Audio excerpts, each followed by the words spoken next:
I got so much motherfucking design on right now. Break it down, bring it back, make it clap. I got 3 old thoughts, new block, wear that thing. Bitches on my line, and you know. Masuk dan berkembangnya agama Islam. Sejarah awal Islam, Islam merupakan salah satu agama besar di dunia saat ini. Agama ini lahir dan berkembang di tanah Arab. Pendirinya ialah Muhammad yang lahir pada tahun 570 Masehi. Agama ini lahir salah satu sebagai reaksi atas rendahnya moralitas manusia pada saat itu. Manusia pada saat itu hidup dalam keadaan moral yang rendah dan kebodohan atau jahiliyah. Islam mulai disiarkan sekitar 612 di Mekah, dikarenakan penyebaran agama baru ini mendapat tantangan dari lingkungan. Muhammad kemudian pindah atau hijrah ke Madinah pada tahun 622 Masehi. Dari sinilah Islam berkembang ke seluruh dunia. Sejarah singkat masuknya Islam ke Indonesia. Sejauh menyangkut kedatangan Islam di Nusantara, muncul diskusi dan perdebatan panjang di antara para ahli. Banyak ahli sejarah yang cenderung percaya bahwa masuknya Islam ke Indonesia pada abad ke-7 berdasarkan berita Tionghoa zaman dinasti Tang. Berita itu mencatat bahwa pada abad ke-7 terdapat pemukiman pedagang muslim di Arab, di Desa Baros, daerah pantai barat Sumatera Utara.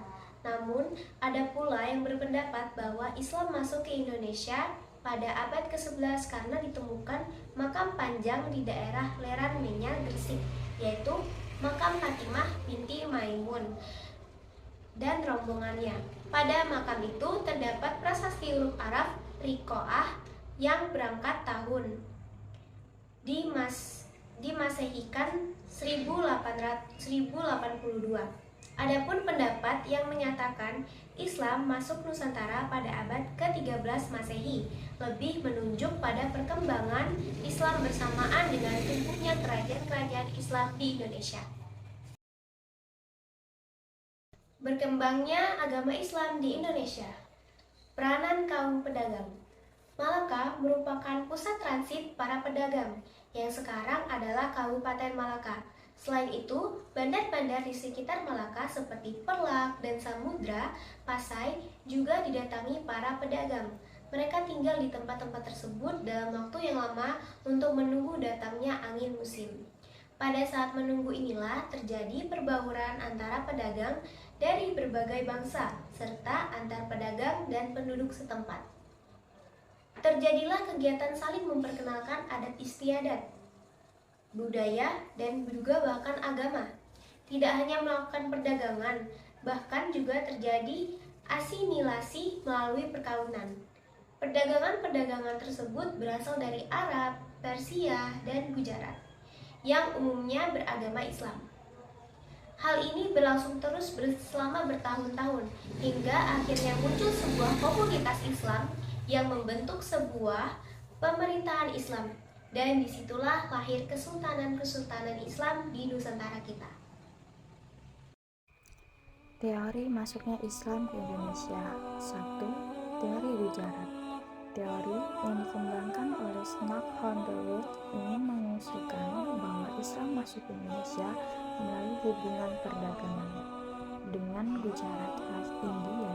Perdagangan Muslim Gujarat berperan dalam membawa ajaran Islam dan memperkenalkan kepada masyarakat Indonesia.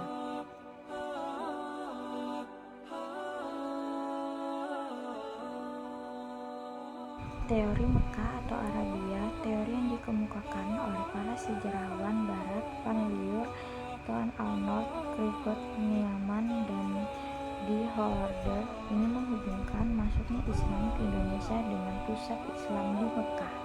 Teori Persia, teori yang dibangun oleh P.A. Hussein di Djanrat, ini fokus pada peran Persia dalam membawa Islam ke Indonesia.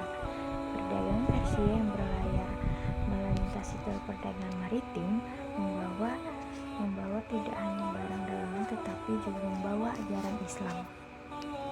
Teori Tiongkok, teori yang dikembangkan oleh Hanka dan Kong Yuanzi, sejarawan Tiongkok, ini melihat peran perdagangan Muslim dari Tiongkok dalam penyeberangan Islam ke Indonesia. Islam masuk ke Indonesia adalah abad ke-7. Sejarah mencatat bahwa Islam pertama kali masuk ke Indonesia pada abad ke-7 Masehi. Perdagangan maritim menjadi jalur utama penyebaran agama ini. Yang kedua itu ada abad ke-11. Tidak terdapat bukti yang konkret mengenai teori ini, namun para ilmuwan memiliki bukti bahwa pendukung teori ini yaitu ditemukan nisan Fatimah binti Maimun yang tertera tahun 1882. Yang ketiga itu ada abad ke-13. Pada abad ke-13 Masehi, pengaruh Islam semakin mendalam di wilayah pesisir utara, Sumatera, dan Jawa. Kerajaan-kerajaan Islam seperti Samudra Pasai di Aceh dan Kerajaan Demak di Jawa muncul sebagai pusat-pusat penyebaran agama dan kebudayaan Islam. Media penyebaran Islam di Indonesia itu ada berbagai macam. Salah satunya ada media perdagangan, perkawinan, tasawuf, pendidikan, dan kesenian, dan politik. Sejarah masuknya agama Katolik di Indonesia.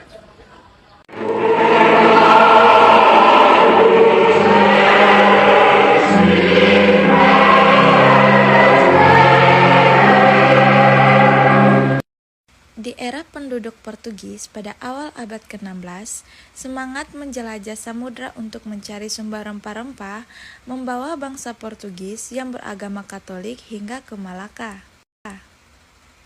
Kontak agama Katolik dengan bumi Nusantara merebet dari pangkalan Portugis di Malaka ke pulau-pulau lain melalui pelabuhan-pelabuhan utama yang disinggahi kapal-kapal dagang Portugis, misalnya Banda 1511, Ternate 1513, Sunda Kelapa 1522, dan Panarukan 1528. Di Indonesia, orang pertama yang menjadi Katolik adalah orang Maluku. Kolano atau kepala kampung Mamoya di Halmahera, Maluku Utara, yang dibaptis seorang awam pedagang Portugis bernama Gonzalo Veloso. Kolano bersama sebagian besar warga di kampungnya pada 1534 menerima pemberitaan Injil. Peristiwa ini menjadi titik tolak peringatan 488 tahun Gereja Katolik di Indonesia pada 2022.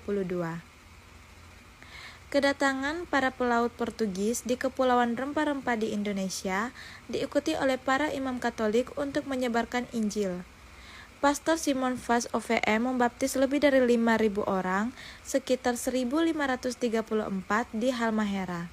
Salah seorang misionaris besar yang berkunjung ke Indonesia saat itu adalah Santo Franciscus Xaverius, salah seorang pendiri Serikat Yesus yang antara 1546 sampai 1547 meneguhkan iman umat Katolik di Pulau Ambon, Saparua, dan Ternate. Ia juga membaptis beberapa ribu penduduk setempat. Sayangnya saat itu kekuatan militer Portugis tidak setangguh Belanda.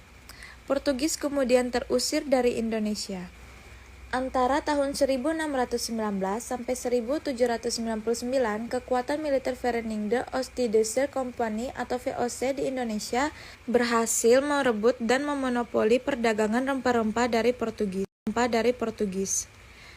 Gereja Katolik pun dilarang secara mutlak untuk melakukan misinya, dan hanya bertahan di beberapa wilayah yang tidak termasuk lingkungan pengaruh VOC, yaitu Flores dan Timor. Para penguasa VOC saat itu beragama Protestan. Mereka mengusir imam-imam Katolik yang berkebangsaan Portugis dan menggantikannya dengan pendeta-pendeta Protestan dari Belanda. Banyak umat Katolik yang kemudian diproteskan saat itu, seperti yang terjadi pada komunitas-komunitas Katolik di Amboina. Imam-imam Katolik diancam hukuman mati kalau ketahuan berkarya di wilayah kekuasaan VOC. Pada tanggal 8 Mei 1807, Paus Pius ke-7 pimpinan Gereja Katolik Roma mendapatkan persetujuan Raja Louis untuk mengaktifkan kembali karya misi di Hindia Belanda dan menghadiri Prefektur Apostrik Hindia Belanda di Belanda di Batavia pada masa pemerintahan Gubernur Jenderal Daendels antara 1808 sampai 1811. Pada tanggal 4 bulan 4, 1808, dua orang imam dari negara Belanda tiba di Jakarta, yaitu Pastor Jacobus Nielsen PR dan Pastor Lambertus Prison PR, yang diangkat menjadi prefek apostolik pertama. Prison PR. Yang diangkat menjadi prefek apostolik pertama adalah Pastor Genelissen PR. Walaupun kebebasan beragama sudah berlaku, namun agama Katolik di zaman Gubernur Daendels agak dipersungkar. Hal ini karena pergantian kekuasaan di Belanda setelah kekalahan Napoleon pada 1815, ia mengangkat William I menjadi Raja Belanda. Selain itu, misi di Hindia Belanda kekurangan tenaga. Imam saat itu hanya 5 orang yang memimpin umat sebanyak 9.000 orang yang hidup berjauhan satu sama lain. Melalui kerja keras, akhirnya Prefektur Apostolik Batavia dinaikkan statusnya menjadi Vikaria Apostolik pada tanggal 20 bulan 9 1842. Situasi berangsur-angsung membaik pada tahun 1847. Pada tahun 1889, ada 50 orang imam di Indonesia sejak misi di Hindia Belanda diserahkan kepada Serikat Yesus. Misi Katolik di daerah diawali oleh Pastor Evalit S.J. yang datang ke Mutilan pada 1896. Pada awalnya, usaha tidak membuahkan hasil yang memuaskan. Akan tetapi, pada tahun 1904, tiba-tiba 4 orang kepala desa dari daerah Kalibawang datang ke rumah pastor dan mereka minta untuk diberi pelajaran agama. Akhirnya pada tanggal 15 bulan 12, 1904, rombongan pertama orang Jawa berjumlah 178 orang dibaptis di sebuah mata air Semagung yang terletak di antara dua batang pohon sono. Tempat bersejarah ini sekarang menjadi tempat ziarah senang sono. Setelah Indonesia menyatakan kemerdekaan pada tanggal 17 Agustus 1945, tak lama setelah Jepang menyerah kepada sekutu, para misionaris berkebangsaan Belanda dibebaskan dan diperbolehkan bekerja kembali. Kemajuan diperoleh dalam kerjasama ekumenis perjemahan dan penerbitan kitab suci dalam bahasa Indonesia. Sejak tahun 1974, diterbitkan kitab suci edisi ekumenis dengan pembedaan kitab suci umat Katolik dilengkapi dengan Deuteronika, Undang-Undang Perkawinan 1974 yang menggantikan tata cara lama justru meruwetkan situasi. Sekalipun demikian, kerukunan antara umat beragama relatif meningkat pada level menengah ke atas. Sekalipun ada masalah sehubung dengan beberapa surat keputusan Menteri Agama nomor 70/1978 tentang penyiaran agama dan nomor 77/1978 tentang bantuan luar negeri yang praktis menjadi penghalang kemajuan umat Katolik dan meresahkan sehingga perlu ditenangkan dengan surat keputusan bersama dua materai. Nomor 1/1979 yang merupakan aturan pelaksanaan dari kedua keputusan yang terdahulu, dengan pernyataan bahwa pemerintah tidak bermaksud mengurangi hak dan kemerdekaan seseorang untuk memeluk dan menganut agama dan melaksanakan ibadat menurut agamanya. Pada tahun 1985, semua uskup di Indonesia adalah putra-putra Indonesia. Dalam Sidak Wali Gereja 1986, nama Mawi yang telah digunakan sejak 1955 diganti menjadi Konferensi Wali Gereja Indonesia atau KWI. Status KWI menyatakan bahwa KWI adalah wujud kolaglatis uskup dan bertujuan memadukan kebijaksanaan pelaksanaan dan karya pengembalaan para uskup agar seirama dan berkesinambungan di seluruh Indonesia. Pada tahun 1989, Paus Yohanes Paulus II berkunjung ke Indonesia dan disambut antusias oleh umat Katolik Indonesia. Pada 1990 puluhan dan mulai 2000 terjadi beberapa kekerasan terhadap umat Katolik dan Kristen pada umumnya. Namun Presiden Abdurrahman Wahid atau Gus Dur yang adalah seorang pemimpin Nahdlatul Ulama memberikan kontribusi nyata dalam penyatuan bagian-bagian yang berbeda dari beberapa kalangan. 2000 lalu, Badan Pusat Statistik memperkirakan ada sekitar 4,6 jiwa umat Kristen yang luput di data. Laporan BPJS menunjukkan bahwa 85,1% dari populasi mengaku Muslim, 9,2% Protestan, 3,5% Katolik, 1,81% Hindu, 0,84% Buddha, dan 0,2% mengaku beragama lain. Sudah termasuk aliran-aliran kepercayaan, kelompok-kelompok Kristen selain Katolik dan Protestan, serta agama Yahudi. Komposisi pemeluk ini masih merupakan wacana yang bermuatan politik karena sebagian umat Kristen, Hindu, dan kelompok-kelompok agama mayoritas lainnya berpendapat bahwa jumlah warga non-Muslim menurut hasil sensus lebih kecil dari jumlah yang sebenarnya.